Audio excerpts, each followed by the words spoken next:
कि तेरी औकात नहीं है, तेरी 7 पीढ़ी की औकात नहीं है कि भाई चंद्रशेखर को तू रोक सके। और जिस दिन तुम्हारा मिल गया बाराबंकी में, खुला चैलेंज है कि अगर आप में दम है, भाई पहुंच रहे हैं वहां और रैली भी करेंगे, और रैली को कोई रोकने वाला नहीं है। रैली रोकने की आपने कहीं भी प्रशासन ने इतनी सी भी गुस्ताखी की तो फिर उसका परिणाम ये होगा कि जो जनता जा रही है 1 लाख, फिर पहुंचेगी 5 लाख। संभालना भारी हो जाएगा फिर आपको कि अगर रोकने की कोशिश करोगे तो वो तो वहां जितने पहुंच रहे थे पहुंच जाएगा। चैलेंज करोगे तो चैलेंज तो फिर स्वीकार करने के लिए बीमारी पूरे भारत में पहले खड़ी है।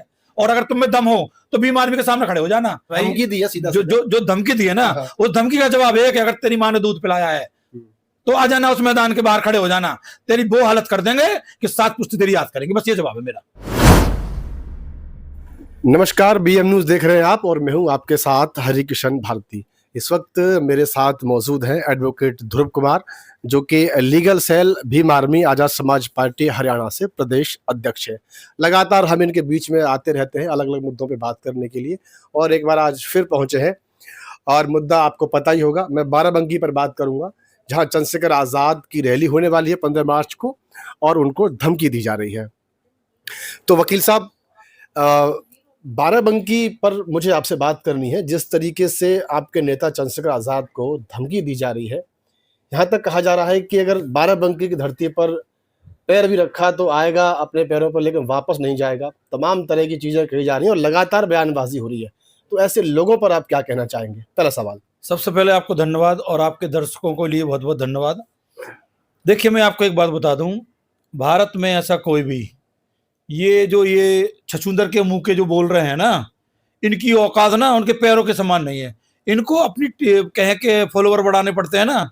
भाई चंद्रशेखर पहुंच रहे हैं और आपके चैनल के माध्यम से लीगल सेल चैलेंज कर रही है उसको। मैं लीगल बात करता हूं इसलिए मैं शब्द ऐसे नहीं बोल पा रहा हूं, लेकिन दिमाग में तो बहुत कुछ है। लेकिन लीगल तरीके से उससे जवाब देना चाहता हूं कि तेरी औकात नहीं है, तेरी 7 पीढ़ी की औकात नहीं है कि भाई चंद्रशेखर को तू रोक सके। और जिस दिन तू वहां मिल गया तो कानून की बेड़ियां ऐसी होती हैं कि तू वहां से बाहर नहीं आएगा, और कानून की जकड़ में तू आ चुका है। और जल्दी तेरे ऊपर एफआईआर दर्ज होगी, और इतनी एफआईआर दर्ज होगी तो उनको झेल नहीं पाएगा। और रही बात भाई चंद्रशेखर को धमकी देने की, तो ये सिर्फ भाई चंद्रशेखर आजाद जी को इसलिए ये मुंह चलाते हैं कि ये समाज के कुछ चुटवैया जो नेता हैं जो आ रहे हैं, ये नेता बनना चाहते हैं। लेकिन बाराबंकी में भाई चंद्रशेखर आजाद जी का, बाराबंकी से लेकर पूरे उत्तर प्रदेश की प्रत्येक विधानसभा में जो जन आंदोलन हो रहे हैं, जो जनता उनके साथ जुड़ रही है, इनका जो एक ग्राफ है जिस तरह से बढ़ रहा है, तो ये जो कहें कि इनको जो भाई चंद्रशेखर की प्रतिभा उनको सहन नहीं हो रही है। और दूसरी बात, भाई वो बेटा किसका है, वो किस समाज से आता है, महत्वपूर्ण बात यह है। मेन बात वही है। महत्वपूर्ण बात यह है कि ये जो नेता बन रहे हैं तो इनकी दुकानदारी बंद हो रही है। वो भाई शिक्षा की बात करते हैं, हमारे भाई साहब अस्पताल की बात करते हैं, हमारे भाई छत्तीस बिरादरी की बात करते हैं, हमारे भाई समाज को साथ लेके चलने की बात करते हैं, देश की बात करते हैं, देश की बात करते हैं। आप छत्तीस बिरादरी की बात कर रहे हैं और आरोप उन पे यह है कि ये तो हिंदुओं को बांटने वाला आदमी है। मुझे पूरे भारत के अंदर एक ऐसी वीडियो दिखा दो आप किसी के चैनल पे कि भाई चंद्रशेखर आजाद जी ने किसी धर्म के विरोध में कोई शब्द बोला हो। सिर्फ संविधान को लेकर चलते हैं, संविधान के आधार पर काम करते हैं, और संविधान के जो ठेस पहुंचाता है चाहे वो किसी भी जाति का, धर्म का, तो उसके खिलाफ भाई चंद्रशेखर आजाद जी खड़े होते हैं।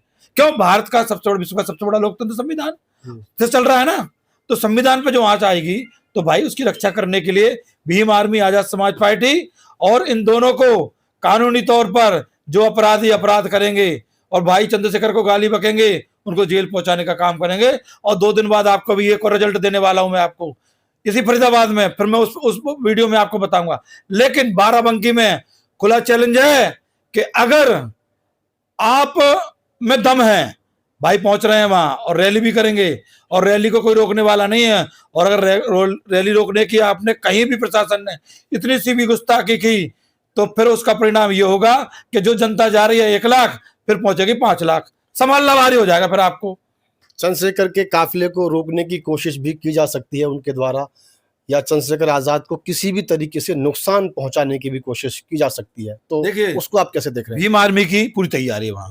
जितने वहां के भीम आर्मी के सेवा दल के कार्यकर्ता हैं, सेवा दल ने अपनी टीम बना ली है, बाउंसर खड़े कर लिए हैं। मैं दोबारा कह रहा हूं आपसे कि अगर रोकने की कोशिश करोगे तो वो तो वहां जितने पहुंच रहे थे पहुंच रहे। अगर चैलेंज करोगे तो चैलेंज तो फिर स्वीकार करने के लिए बीमारी पूरे भारत में पहले खड़ी है। और अगर तुम में दम हो तो भीम आर्मी के सामने खड़े हो जाना। भीम आर्मी के सामने नहीं आते ये, जब आते ये रात के अंधेरे में तो मूर्तियां तोड़ते हैं, रात के अंधेरे में तो गाली बकते हैं, अपनी गाड़ी में बैठकर तो व्हाट्सएप और इंस्टाग्राम और फेसबुक चलाते हैं। अरे तुम में दम हो ना, हम जिस दिन रैली रखेंगे उस दिन आसपास दिख जाना, कपड़े ना बचेंगे। लेकिन मैं लीगल बात करना चाहता हूं आपसे। मैं क्या कह रहा हूं कि भाई साहब, ये जो कौम है ना, जिस कौम की तुम बात कर रहे हो और आज संविधान को बचाने की जो बात कर रहे हैं, ये वो आदमी है जिन्होंने जमीन से जुड़कर खून पसीना बहाकर अपना परिवार बनाया है। और जब बात अपने सम्मान की आएगी ना, तो जो एक एक जो खून का कतरा है ना, तो भाई साहब भाई चंद्रशेखर ने युवाओं को ऐसा कर दिया है कि वो सब कुछ छोड़ देंगे उस समाज के लिए, उस संविधान के लिए और संगठन के लिए।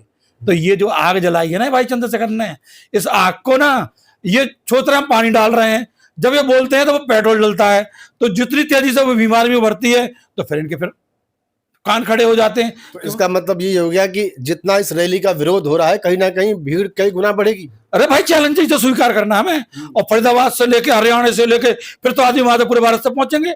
अभी तो बाराबंकी के आ रहे हैं। अगर तुमने चैलेंज किया ना, तुम्हारे घर में घुस जाएंगे। फिर तो ये इतनी पब्लिक हो जाएगी तुम्हारे आंगन में ना, बीमारी दिखेगी। फिर क्या करोगे? फिर कहोगे, ये आरोप लगाना शुरू कर देते हैं, भाई ये लोग ना विदेशी से फंड ले रहे हैं, ये ना देश विरोधी काम कर रहे हैं, ये हिंदू विरोधी काम कर रहे हैं। अरे भाई भारत में रह रहे हैं, भारत के नागरिक, प्रथम हमारा राइट है, फंडामेंटल जो हमारे राइट है उनकी बात करते हैं, तो तुम्हें नीति क्यों लगती है? अच्छा, एक आपने फंडिंग की बात की, फंडिंग का भी एक आरोप लगता है, चंद्रशेखर पे भी लगता है। चंद्रशेखर के जो लोग हैं, जिनमें आप भी हो सकते हैं, देखिए कि इनको तो विदेश से फंडिंग आती है, मुस्लिम कंट्री इनको फंडिंग देती है, और ये डीएनए पे भी जो है बात आ गई। मैं वही कह रहा हूँ मैं आपसे। मैं आज यहाँ बैठा हूँ, काला कोट पहन रखा है मैंने, ये मेरा आपका चैम्बर दिख रहा है।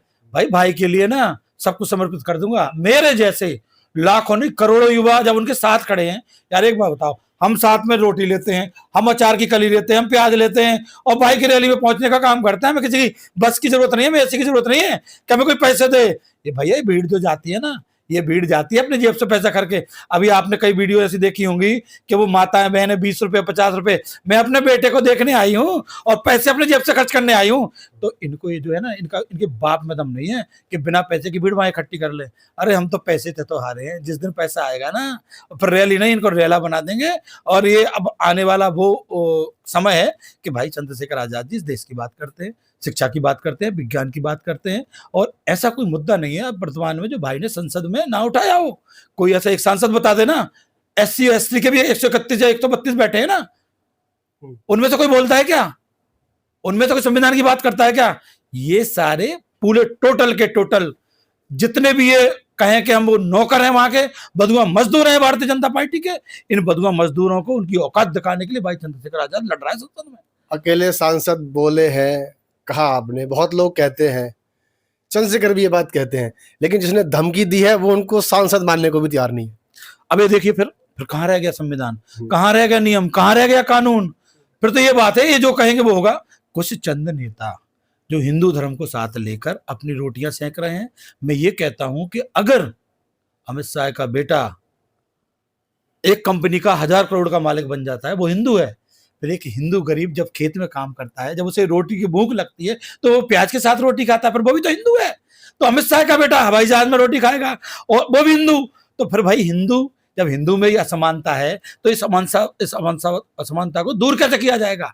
अरे भाई दूर तो कॉन्स्टिट्यूशन से किया जाएगा ना, कि जब एक हवाई जहाज में रोटी खा रहा है और एक खेत में बैठ कर रोटी खा रहा है, वो किसान जो पैदावार कर रहा है उसका जो कहें कि उसकी जो मेहनत है ना, मेहनत की पसीना ही भारतीय जनता पार्टी के नेता खा रहे हैं। कैसे खा रहे हैं?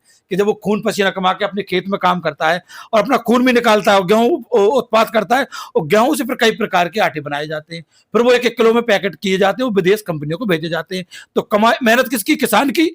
खा कौन रहा है? अमित शाह का बेटा कंपनी बना के, और कंपनी बना के लूट रहे हैं पूरे देश को। चलिए वापस उसी सवाल पे आते हैं। क्या लगता है आपको कि रैली को असफल करने के लिए, या यूं कहें कि रैली को रद्द कराने के लिए प्रशासन का सहारा लेकर के जो है कहीं ना कहीं कुछ ऐसा अव्यवस्था फैलाई जा सकती है, या फिर यूं कहें कि साफ तौर पर रैली को रद्द कराया जा सकता है? परमिशन की एक इसमें एक बड़ी बात सामने आ सकती है। परमिशन मिलना ना मिलना भी अभी देखिए सीधी सी बात यह है, अगर सरकार को डर लग रहा है उनकी लोकप्रियता देख के, तो निश्चित रूप से वो उसको रद्द करेंगे। लेकिन मैं कह रहा हूं जब भी सरकार रद्द करेगी तो इसका परिणाम डबल होगा। और चैलेंज कर रहा हूं आपके चैनल के माध्यम से, जिनने भाई को ये शब्द बोले हैं, ठीक है ना, तो धमकी दी है सीधा जो धमकी दी है ना, उस धमकी का जवाब है कि अगर तेरी माँ ने दूध पिलाया है तो आ जाना उस मैदान के बाहर खड़े हो जाना, तेरी वो हालत कर देंगे कि 7 पुश्ती तेरी याद करेंगे। बस ये जवाब है मेरा।